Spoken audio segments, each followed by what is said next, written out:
เจริญสุขศรัทธาสาธุชนพุทธบริษัททุกท่านวัดพันอ้นขอเชิญทุกท่านรวมใจเป็นหนึ่งเดียวเพื่อทำบุญทอดพระป่าสามัคคีร่วมกันสร้างพุทธมณฑลจังหวัดเชียงใหม่ตั้งอยู่ที่บ้านโทกเสือตำบลดอยหล่ออำเภอดอยหล่อจังหวัดเชียงใหม่ในเนื้อที่190 ไร่กำหนดทอดพระป่าสามัคคีในวันพุธที่12มิถุนายน2567เวลา 14 นาฬิกาณศาลาอเนกประสงค์อมรธรรมทัศน์ศรัทธาอุปถัมภ์โดยวัดพันอ้นรับเป็นเจ้าภาพสร้างอาคาร2 หลังคือ 1. อาคารสำนักงานพุทธมณฑลจังหวัดเชียงใหม่ขนาดกว้าง12 เมตรยาว16 เมตร 2. อาคารหอประชุมคณะสงฆ์จังหวัดเชียงใหม่ขนาดกว้าง12 เมตรยาว28 เมตรใช้งบในการก่อสร้างจำนวน5,187,969 บาทกำหนดสร้างให้แล้วเสร็จในวันที่6 กันยายน 2567 นี้จึงเจริญพร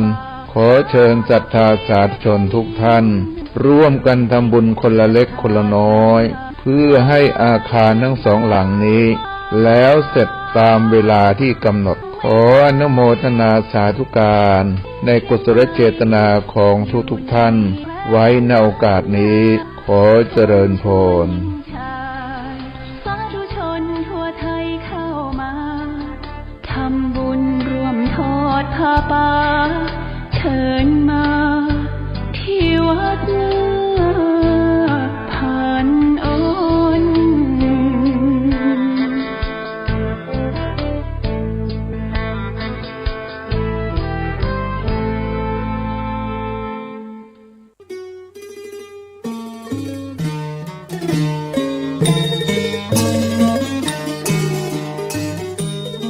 วันอาทิตย์ที่ 5 พฤษภาคม พุทธศักราช 2567 เวลา 9 โมงครึ่ง ณ วัดปากกลางเจริญ ตำบลดอยหล่อ อำเภอดอยหล่อ จังหวัดเชียงใหม่ พิธีมอบตาตั้งรองเจ้าคณะอำเภอดอยหล่อแก่ท่านอาจารย์พระครูอภิวัฒนวิกรม เจ้าอาวาสวัดปากกลางเจริญ เรียนเชิญเจริญพรไปร่วมกันมุทิตาสักการะท่านอาจารย์พระครูอภิวัฒนวิกรมที่เปิ้นได้ดำรงตำแหน่งรองเจ้าคณะอำเภอดอยหล่อ 9 โมงเกินท่านไหนอยากจะเอา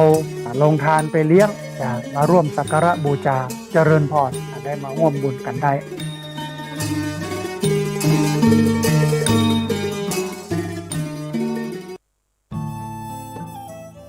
ท่านกำลังติดตามรับฟังสถานีวิทยุกระจายเสียงพระพุทธศาสนาแห่งชาติและสังคมคลื่นเพื่อการศึกษาพระพุทธศาสนาและวัฒนธรรมระบบ FM 104.5 เมกะเฮิรตซ์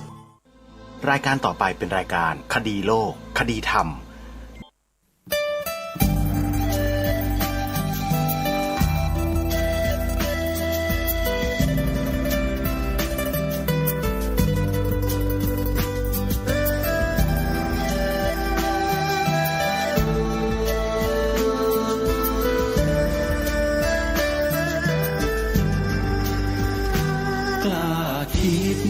ก็ต้องกล้า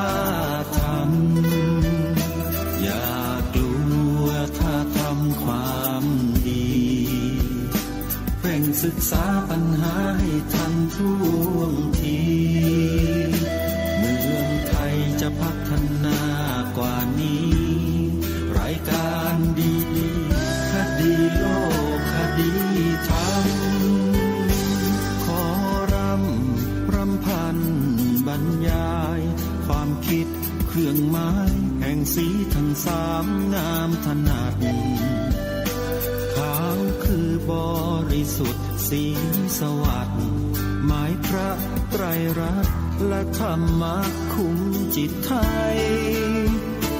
แดงคือโลหิตเราใสซึ่งยอมสละได้เพื่อรักษาชาติศาสนาน้ำเงินคือสีโสภา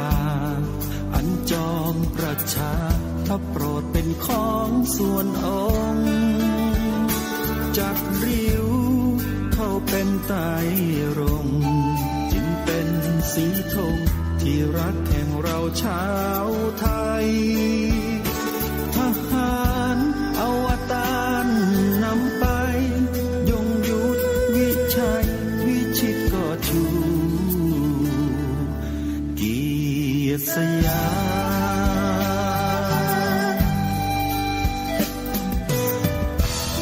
ประเทศไทยที่เจริญมั่นคงมาได้จนถึงทุกวันนี้มิได้เกิดขึ้นจากความหวาดกลัวอย่างคลาดเขลาแต่บรรพบุรุษไทยของเราทุกยุคทุกสมัยล้วนแต่มีความกล้าหาญและชาญฉลาดปกป้องเอกราชสร้างชาติให้เกิดความมั่นคงโดยมีธงแห่งพระไตรรัตน์เป็นเครื่องนำชัยจึงเป็นที่มาที่ไปของรายการคดีโลกคดีธรรมกล้าคิดก็ต้องกล้าทำอย่ากลัวถ้าทำความดีเร่งศึกษาปัญหาให้ทันท่วงทีเมืองไทยจะพัฒนากว่านี้รายการดีคดีโลกคดีธรรมรายการดีคดีโลกคดีธรรม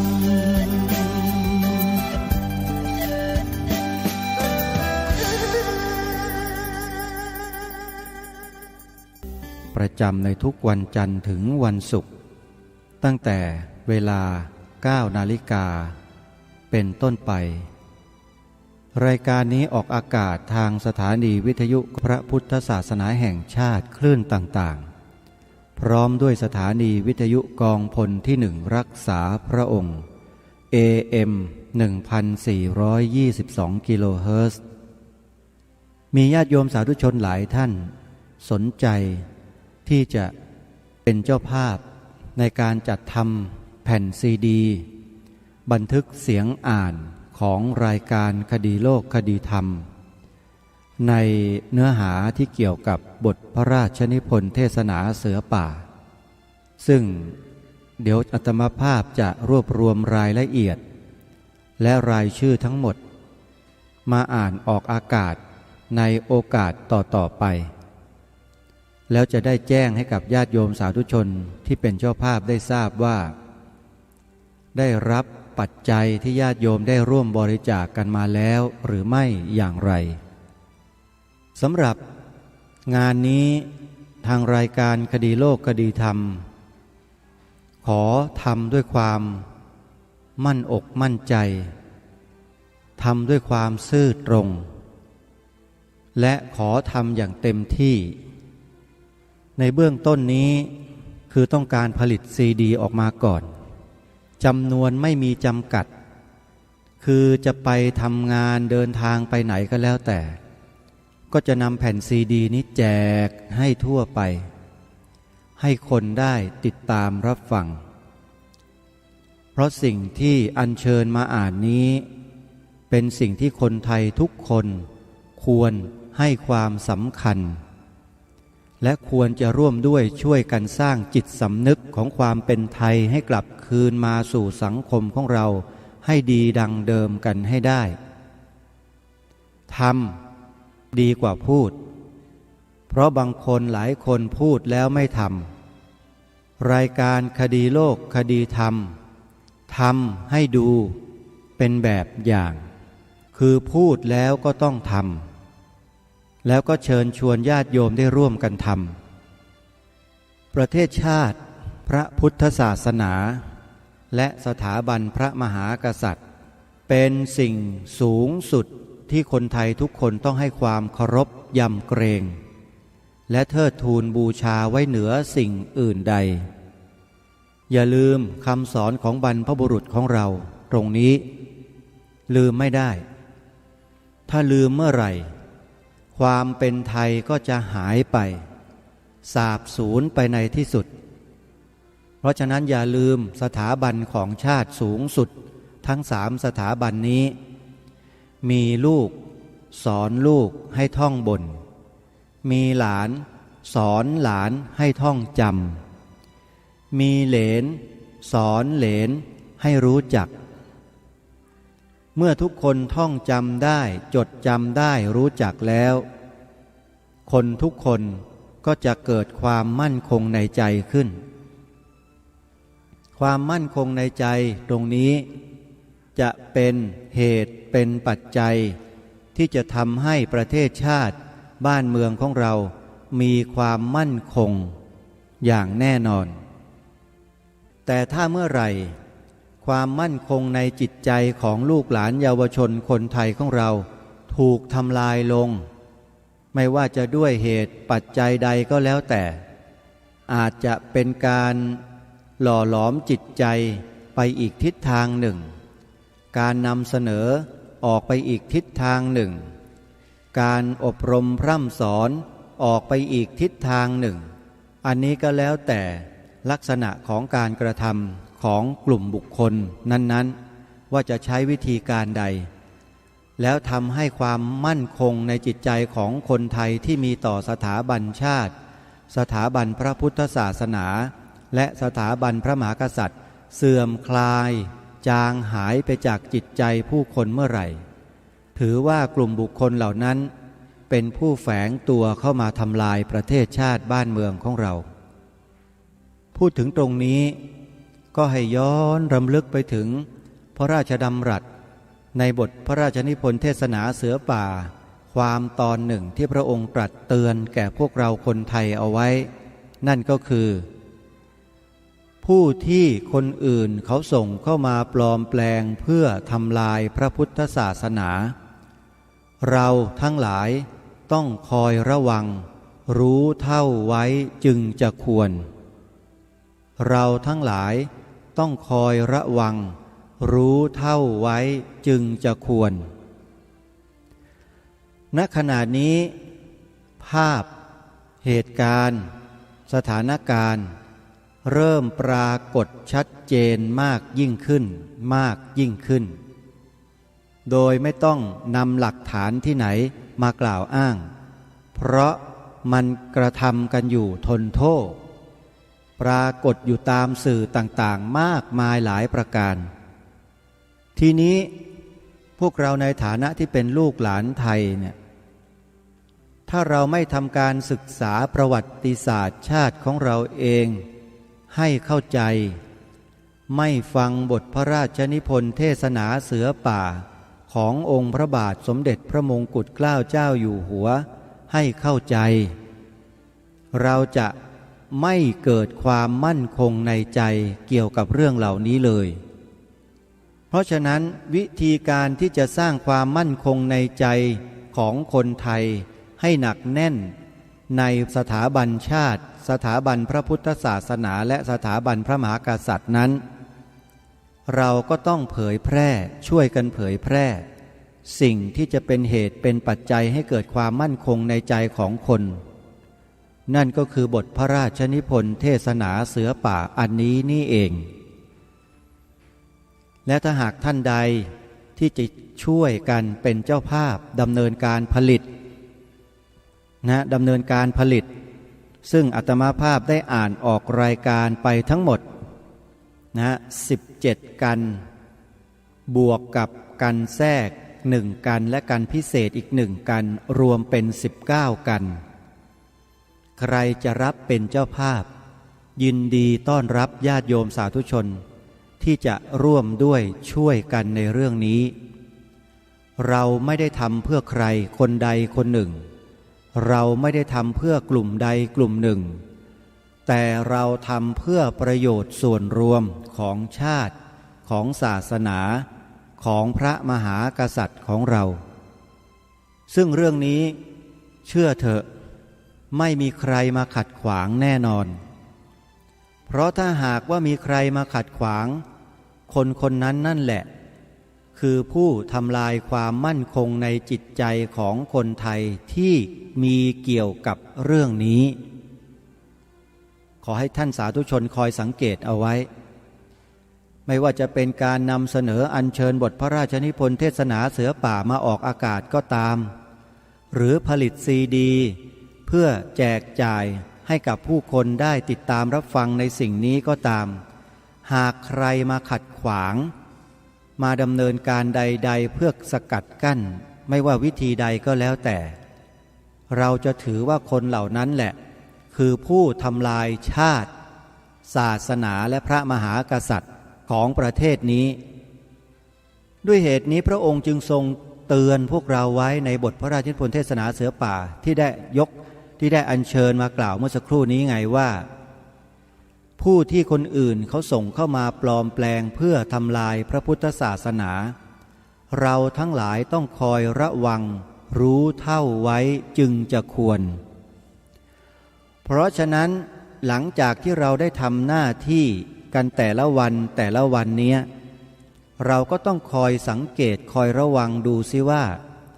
ไอ้ผู้ที่คนอื่นเขาส่งเข้ามาปลอมแปลงเพื่อทำลายพระพุทธศาสนาทำลายชาติบ้านเมืองทำลายสถาบันพระมหากษัตริย์ไทยของเราเนี่ยมันมีหรือไม่ถ้ามีมันจะปรากฏมาในรูปใดก็แล้วแต่นะจะมาปรากฏมาด้วยรูปใดแบบใดก็แล้วแต่รูปนั้นแบบนั้นก็คือการสกัดกั้นไม่ให้เผยแพร่บทพระราชนิพนธ์เทศนาเสือป่านี้เองนั่นแหละคือตัวจริงเสียงจริงท่านสาธุชนไม่ต้องไปวิเคราะห์ให้มันลึกซึ้งของง่ายๆระดับวีติกมกิเลสระดับวีติกมกิเลสไม่ยากปุถุชนคนทั่วไปก็สามารถพิจารณาให้เห็นได้นะฮะท่านสาธุชนทุกท่านวีติกมกิเลสการแสดงออกมาในลักษณะเช่นนี้เขาเรียกว่าวีติกมะคือการแสดงออกอย่างหยาบนี่หมายถึงว่าแสดงออกมาทั้งทางกายแล้วก็วาจาตัวกิเลสเป็นตัวพาทำให้มันออกมาแต่ถ้าเป็นระดับปริยุทธานะกิเลสเป็นกิเลสที่ฟุ้งอยู่ในใจอันนี้คนอื่นมองไม่เห็นแต่ตัวเองเห็นเองเช่นเราได้อัญเชิญบทพระราชนิพนธ์เทศนาเสือป่ามาอ่านออกอากาศเนี่ยมีคนบางกลุ่มบางพวกเกิดปริยุทธานะกิเลสอย่างรุนแรงมากหน้าดำคร่ำเครียดดิ้นชักดิ้นงอหาทางออกว่าทำยังไงจะสกัดกั้นไม่ให้เผยแพร่ในเรื่องนี้ได้นี่คือกลุ่มคนอีกกลุ่มหนึ่งที่เกิดปริยุทธานะกิเลสอย่างรุนแรงเราก็สามารถสังเกตได้นะฮะถ้าหน้าดำค่ำเครียดเมื่อไหร่ในขณะที่เราเผยแพร่บทพระราชนิพนธ์เทศนาเสือป่าแล้วทำหน้าตาไม่บอกบุญเนี่ยนั่นแหละจิตใจของเขาเป็นเช่นนั้นเองมันก็จับทางได้เขาก็แสดงออกมาทางสีหน้าทางอาการแต่ไม่ถึงกับลงไม้ลงมือใช้วาจาอะไรก็แล้วแต่ว่าจิตภายในที่เป็นปริยุทธานะกิเลสภายในเนี่ยมันผลักดันออกมาทางสีหน้าอาการก็สังเกตได้เพราะฉะนั้นเราทั้งหลายต้องคอยระวังรู้เท่าไว้จึงจะควร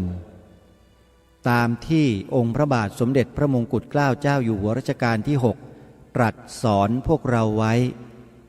เห็นไหมว่ามีคุณค่ามากมายแค่ไหนบทพระราชนิพนธ์เทศนาเสือป่าทั้งหลายทั้งปวงเพราะฉะนั้นญาติโยมสาธุชนท่านใด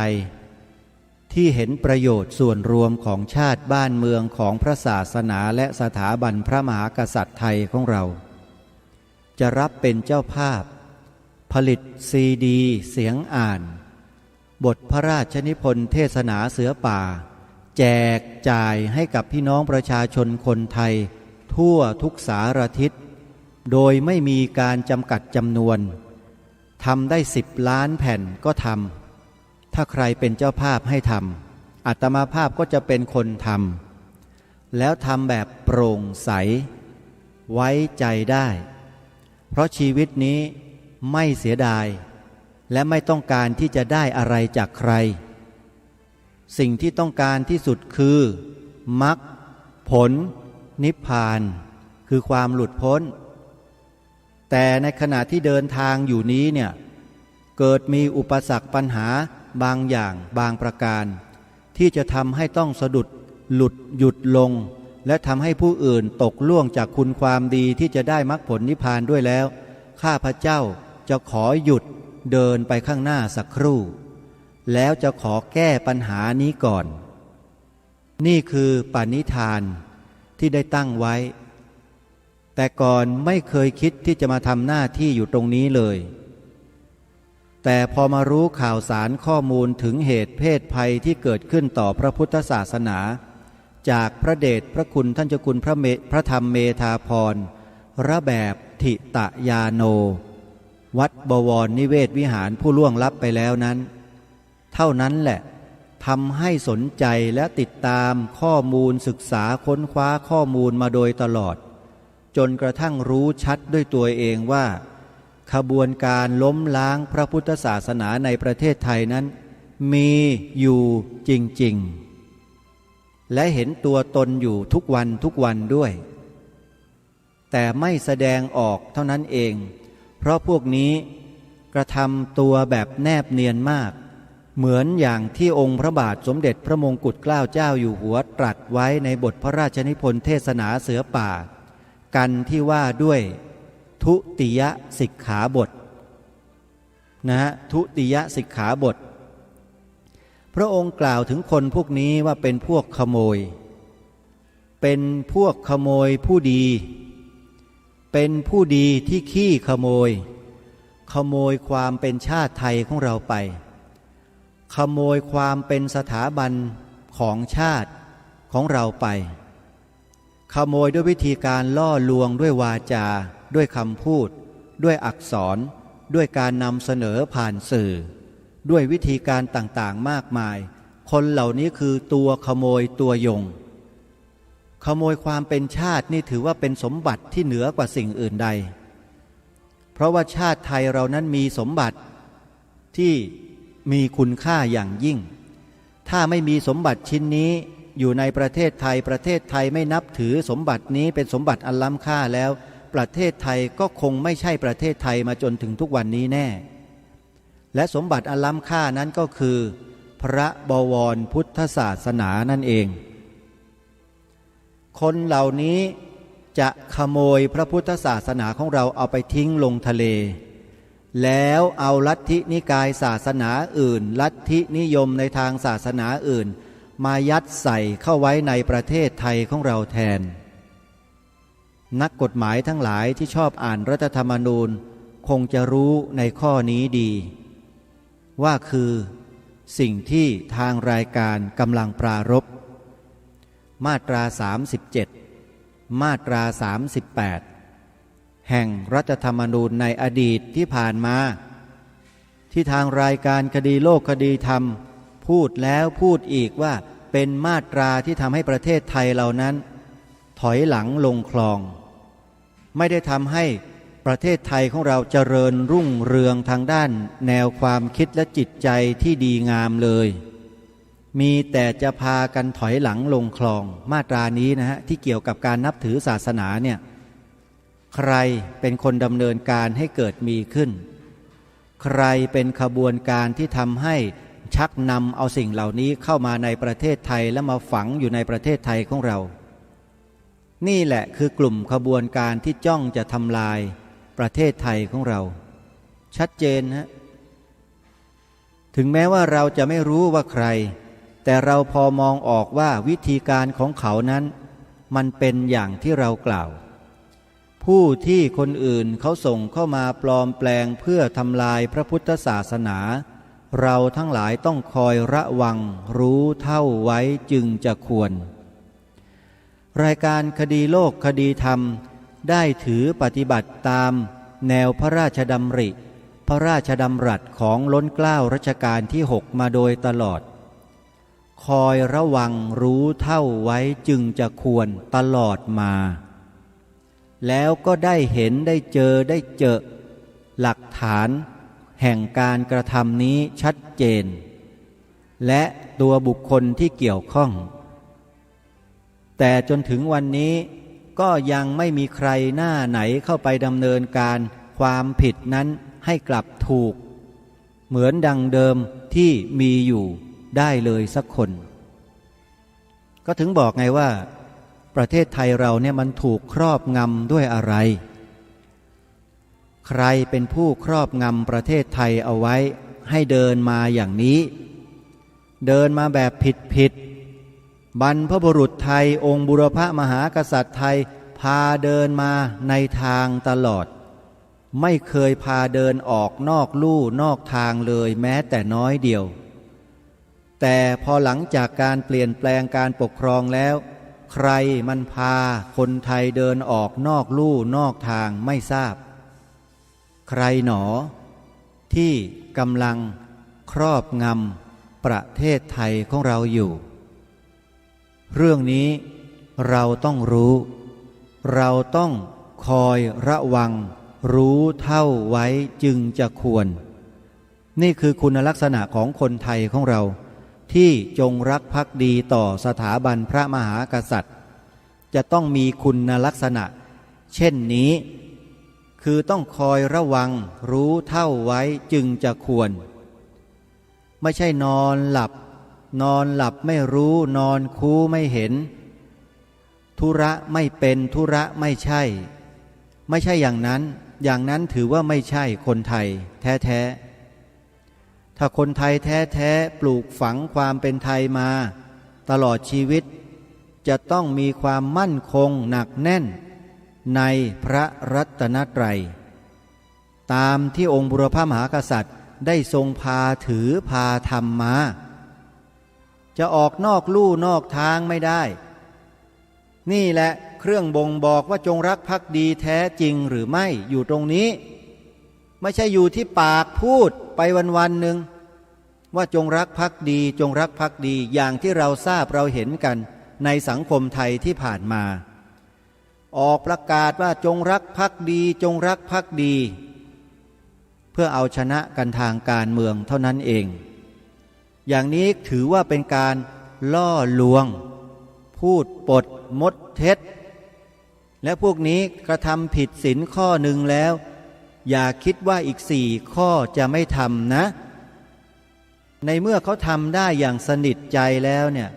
ทำผิดศีลได้ข้อหนึ่งแล้วข้ออื่นๆเขาก็ทำได้โดยไม่ยากท่านสาธุชนทุกท่านรายการคดีโลกคดีธรรมทำหน้าที่อยู่บนพื้นฐานแห่งความรู้ที่ได้ศึกษามาโดยเฉพาะปรมัตถธรรมเป็นธรรมที่ละเอียดลึกซึ้งมากยากแก่บุคคลโดยทั่วไปจะเข้าใจเพราะเป็นธรรมะชั้นสูงเป็นธรรมะที่ตรงต่อหน้าที่ตรงต่อเหตุและปัจจัยไม่มีการบิดพริ้วเป็นอื่นตรัสอย่างใดก็เป็นอย่างนั้นกุศลธรรมมาก็กุศลธรรมมาอกุศลธรรมมาก็อกุศลธรรมมาอัพพยากตาธรรมมาก็อัพพยากตาธรรมมามันจะปะปนกันไม่ได้ทำดีก็ต้องได้ดีเท่านั้นทำชั่วก็ต้องได้ชั่วเท่านั้นไม่ใช่ทำชั่วแล้วได้ดีไม่ใช่ทำดีแล้วได้ชั่วไอ้นี่มันเป็นคำพูดของพวกคนพาลที่มันพูดกันอยู่ในสังคมยุคปัจจุบันที่แต่งเป็นสำนวนสำเนียงวลีว่าทำดีได้ดีมีที่ไหนทำชั่วได้ดีมีถมไปคำนี้เป็นคำพูดของพวกคนพาลอย่าไปนำมากล่าวอย่าไปนำมาแสดงมันทำให้เสียผลประโยชน์ทางใจที่จะเกิดขึ้นแทนที่ความดีมันจะเพิ่มพูนกลับท้อถอยไม่ทำความดีกันเลยเพราะไอ้คำพูดของคนพาลในลักษณะเช่นนี้ที่เรานำมาเผยแพร่กันนั่นเองเพราะฉะนั้นต้องคอยระวังรู้เท่าไว้จึงจะควรพระองค์ท่านทรงเตือนเรามาประมาณ102 ปีพระองค์ทรงแสดงไว้เมื่อ102 ปีนะบทพระราชนิพนธ์เทศนาเสือป่าแล้วท่านลองคิดดูว่าในปัจจุบันนี้ยังใช้ได้อยู่หรือไม่ใช้ได้ตลอดไปจนชั่วกาลปวสานจริงๆใช้ได้ตลอดนะฮะ แล้วถ้าใครได้มีส่วนร่วมในการช่วยกันเผยแพร่บทพระราชนิพนธ์เทศนาเสือป่าบทนี้นะท่านโยมสาธุชนทุกท่านถือว่าท่านเนี่ยได้แสดงออกถึงความจงรักภักดีถวายความจงรักภักดีแด่พระองค์ท่านอย่างเต็มที่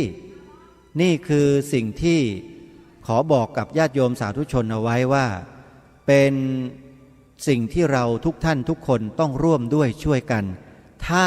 ท่านทั้งหลายที่ฟังรายการอยู่โดยเฉพาะญาติโยมที่ฟังอยู่ทางกองพลที่1รักษาพระองค์เห็นบอกว่าชาววิทยุ AM เนี่ยเป็นนักปฏิบัติธรรมนักฟังธรรมตัวยงกันทั้งนั้นลองดูซิว่าถ้าเป็นคนดีจริงๆเป็นคนที่จงรักภักดีจริงๆฟังบทพระราชนิพนธ์เทศนาเสือป่านี้แล้วเนี่ยจะมีใครจะร่วมส่งเสริมสิ่งนี้กับทางรายการสักกี่คนก็อยากจะดูเหมือนกันก็เหมือนอย่างที่พระองค์ตรัสน่ะเราทั้งหลายต้องคอยระวังรู้เท่าไว้จึงจะควรเป็นการประเมินผู้ฟังในสังคมไทยที่ฟังรายการอยู่เป็นจำนวนเรือนแสนเนี่ยว่าจะมีสักกี่คนที่ฟังแล้วจะเกิดสำนึกแสดงออกมาทางกายและวาจาบ้างเชื่อเถอะว่ามีหลายคนนิ่งแล้วก็ไม่แสดงออกอะไรเลยเฉยๆนั่นแหละให้ท่านรู้ไว้ว่าความหนักแน่นความมั่นคงต่อสถาบันชาติพระพุทธศาสนาและสถาบันพระมหากษัตริย์ของท่านนั้นยังมีจำนวนน้อยอยู่ท่านต้องเพิ่มพูนให้มากยิ่งขึ้นกว่านี้ถ้าหากว่าท่านเพิ่มพูนมากขึ้นท่านจะหยิบโทรศัพท์แล้วจะขอร่วมเป็นเจ้าภาพทันทีในการเผยแพร่สิ่งนี้ไปสู่ลูกหลานเยาวชนคนไทยของเราอย่างมากมายมหาศาลอย่างล้นหลามนี่คือพันธกิจของพวกเราชาวพุทธโดยเฉพาะสภาพุทธบริษัทภาคประชาสังคมจิตอาสาทั้งหลายท่านใดที่รู้ตัวว่าเป็นพุทธมามกะประกาศตนเองอยู่ทุกปีไปร่วมงานอยู่ที่สนามหลวงบ้างที่ไหนต่อที่ไหนบ้างแล้วพระกุณเจ้าหรือว่าใครเขาพากันประกาศแสดงตนเป็นพุทธมามกะเนี่ยดูสิลองวัดใจของท่านดูสิว่าใจท่านนั้นเป็นพุทธมามกะกี่เปอร์เซ็นต์แล้วท่านเป็นประสบนิกรขององค์บุรพมหากษัตริย์จงรักภักดีต่อพระองค์ท่านกี่เปอร์เซ็นต์สำหรับรายการคดีโลกคดีธรรมท่านไม่ต้องมาประเมินทำให้เห็นกันอยู่แล้วก็ทำแบบตรงไปตรงมาไม่มีการบิดพลิ้วไม่มีการอ้อมค้อมพระองค์ตรัสอย่างไรก็อัญเชิญมาอ่านอย่างนั้นแล้วก็มาสรุปความของพระองค์ท่านให้กระชับและหนักแน่นมั่นคงมากยิ่งขึ้นแล้วก็พร้อมที่จะผลิตเป็นแผ่นซีดีแจกต่อไปอีกเพราะฉะนั้นท่านไม่ต้องมาประเมินผู้ดำเนินรายการว่ามีความจงรักภักดีกี่เปอร์เซ็นต์ผลงานเป็นที่ประจักษ์แล้วถ้าใครจะเดินตามเส้นทางนี้ก็ถือว่าเป็นบุญเป็นกุศลเป็นบารมีของแต่ละท่านที่จะดำเนินรอยตามเบื้องพระยุคลบาทของพระองค์ท่านหรือไม่ท่านวัดใจของท่านเองไม่มีใครไปบังคับท่านเพราะฉะนั้นสำหรับญาติโยมท่านใดที่เข้าใจและมีความศรัทธามั่นคงต่อสถาบันชาติศาสนาพระมหากษัตริย์ของเราแล้วเนี่ยไม่ต้องให้อาตมาภาพบอกหลายครั้งจะบอกท่านเพียงแค่วันนี้อีกวันเดียวแล้วจะไม่บอกอีกคือบอกบุญน่ะบอกให้ญาติโยมได้ร่วมกันเป็นเจ้าภาพผลิตซีดีเสียงอ่านบทพระราชนิพนธ์เทศนาเสือป่านี้แจกให้ประชาชนคนไทยให้ทั่วทั้งประเทศได้เท่าไหร่ก็เท่านั้นน่ะใครจะร่วมเป็นเจ้าภาพขอเชิญนะโยมนะหมายเลขโทรศัพท์โดยเฉพาะญาติโยมทาง AM 1422ที่เชื่อมั่นตัวเองว่าเป็นคนดีเป็นคนที่มีความจงรักภักดีต่อสถาบันพระมหากษัตริย์เมื่อทราบว่ามีคนมาทำลายบทพระราชนิพนธ์ ของพระองค์ท่านในเรื่องความหมายธงไตรรงค์แบบนี้แล้วเนี่ยโดยเฉพาะจ้องทำลายสถาบันพระพุทธศาสนาในสีขาวของธงไตรรงค์ธงชาติด้วยแล้วเนี่ยดูซิว่าท่านจะมีปฏิกิริยากับเรื่องนี้อย่างไรโทรศัพท์มาที่อาตมาภาพโดยตรงได้เลยนะโยมนะอาตมาภาพพระครูปลัดนรงฤทธิ์หมายเลขโทรศัพท์โ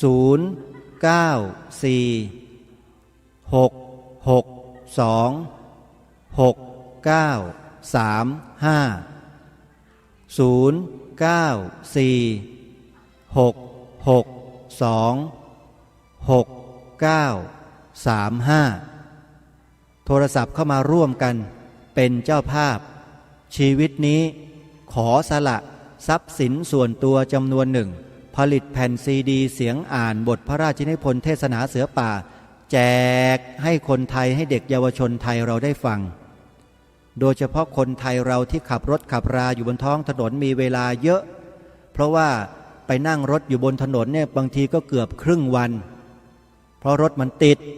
ก็เปิดซีดีแผ่นนี้ฟังไปค่อยๆไล่ฟังไปทีละกันไปจนกระทั่งจบรับรองได้ว่า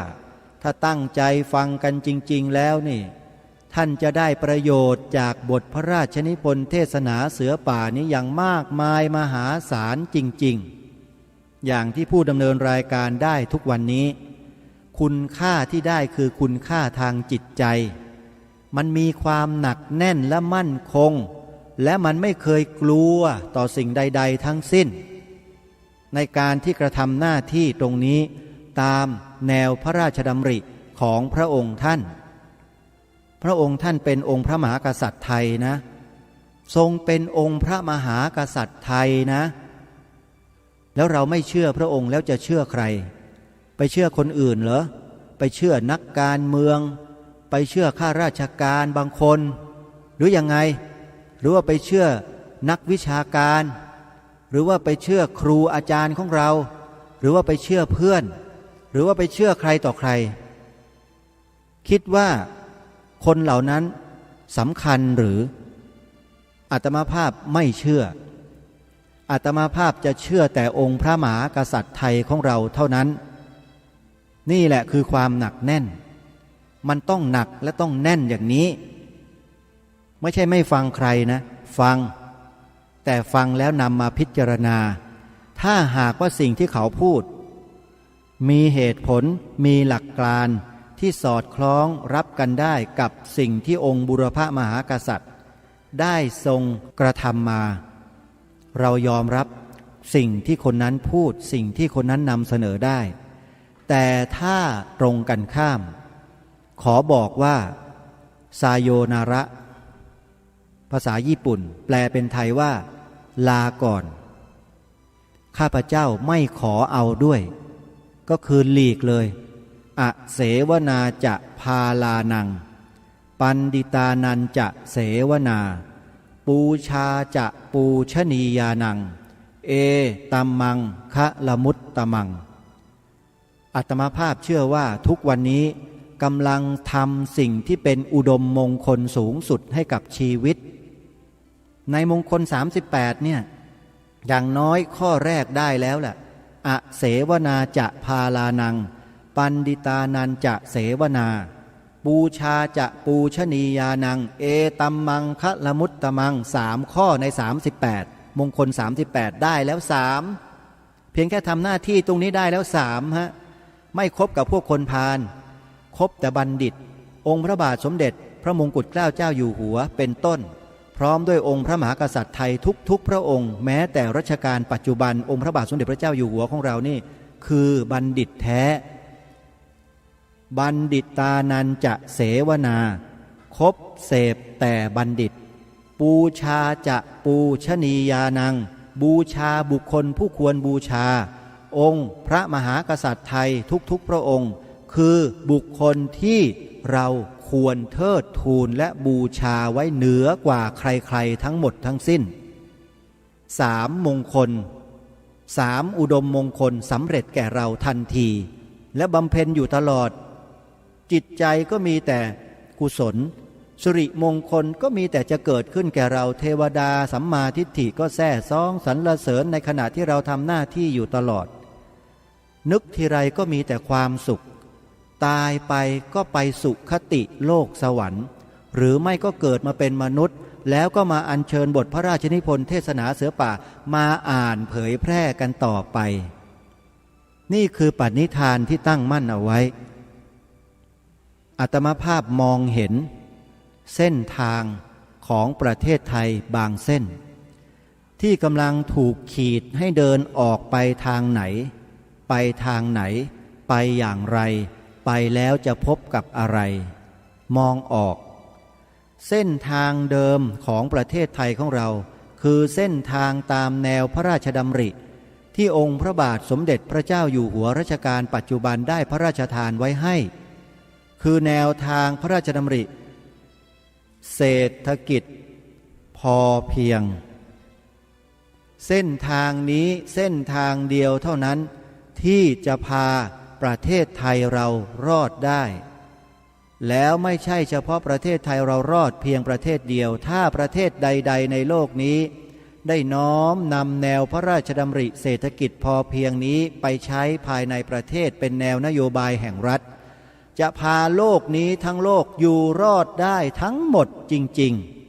ๆขอเอาหัวเป็นประกันเลยว่าจริงๆนี่ขอบูชาเลยขอบูชาแนวพระดำริเศรษฐกิจพอเพียงของพระองค์ท่านด้วยชีวิตแล้วก็ขอเชิญชวนพวกเราดำเนินรอยตามเบื้องพระยุคลบาทของพระองค์ท่านทุกวันนี้อยู่ในช่วงของการเจริญพระพุทธมนต์และบทฉันพิเศษที่ทางคณะสงฆ์ได้จัดให้พวกเราได้สวดกันช่วยกันสวดน้อมเกล้าน้อมกระหม่อมถวายแด่องค์พระบาทสมเด็จพระเจ้าอยู่หัวกันทุกวันทุกวันทุกวันนะโยมเราอยู่รอดปลอดภัยมาได้เพราะพระองค์ท่านใครบังอาจลบหลู่ดูหมิ่นคิดจะจ้องทำลายสถาบันพระมหากษัตริย์คนไทยที่รักชาติศาสนาพระมหากษัตริย์อยู่เฉยไม่ได้จะต้องแสดงออกให้ชัดเจนแล้วอย่าลืมนะประเทศไทยไม่ใช่มีแต่สถาบันพระมหากษัตริย์อย่างเดียวมี3สถาบันต้องปกป้องกันให้ครบด้วยจะไปทิ้งพระพุทธศาสนาไม่ได้นะไม่ได้เชียวนะองค์พระมหากษัตริย์ทรงปกปักรักษามาให้แก่พวกเรามาโดยตลอด